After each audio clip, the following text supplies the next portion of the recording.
పెద్ద మొత్తంలో ఖర్చులే ఉన్నాయా? నేను చూసుకుంటాను. సార్ నాది చిన్న డౌట్ సార్. ఏంటిది? అప్పుడు దుర్గాను లేపడానికి డబ్బులు తీసుకున్నారు, ఇప్పుడు కాపాడడానికి డబ్బులు తీసుకుంటున్నారు. ఈ రెండిట్లో మీరు ఏం చేయబోతున్నారు సార్? నాకు చిన్న కన్ఫ్యూజన్ ఉంది.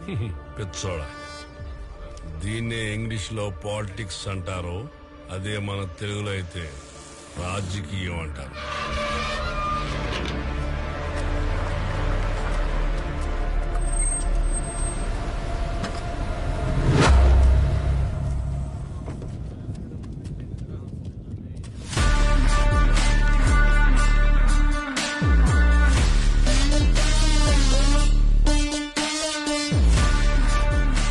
వీళ్ళు మళ్ళీ జైలుకి వచ్చారంటే జైల్లో ఎవరితో పెద్ద తల లేవబోతుందిరా.